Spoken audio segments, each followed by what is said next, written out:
Volunteers with the U.S. brig Niagara have shown their concern with the flagship's future ever since news that an agreement between the Pennsylvania Historic and Museum Commission and the flagship Niagara League ended. This evening, we received new information from the PHMC on what to expect over the next few years. Matt Mathias joins us in the studio with the story. Matt?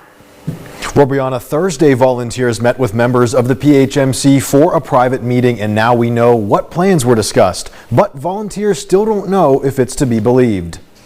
The Pennsylvania Historic and Museum Commission claims they're making a big investment in the U.S. brig Niagara and the Maritime Museum. A representative with the commission sending their outlined plans for Erie's historic flagship and hopes to put people at ease, saying in part, both the museum and the ship will receive significant upgrades with the development of new exhibits at the museum and repairs and improvements to the ship over the next few years. But volunteers say some of these words should be taken with a grain of salt. The only thing they keep coming out with is the same platitudes, promises, and good intentions.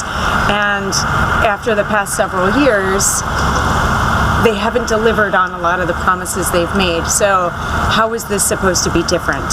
Pullman says these repairs and upgrades for the Niagara are expected to take some 2 years, the culmination of the work being shown off along Pennsylvania's northwest coast for the 250th anniversary of the United States. Pullman claiming an extra $400,000 will be allocated by the PHMC annually. That's in addition to the $350,000 for maintenance and operations Pullman says it already receives. But volunteers say this money isn't new, and actually that money has been withheld from the flagship Niagara League. The governor 9 years ago announced $4.8 million for a massive refit, and then it was upgraded to $8 million. And where's that money?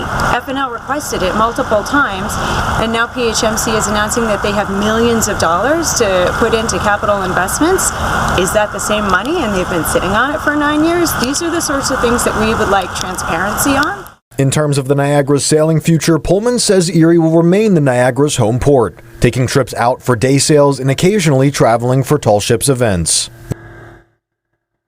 Now, all in all, volunteers say they have questions, those about job listing, a hiring process, who is doing winter upkeep, and so much more. It's why they continue to ask for a public forum. Brianna. All right. Thank you, Matt.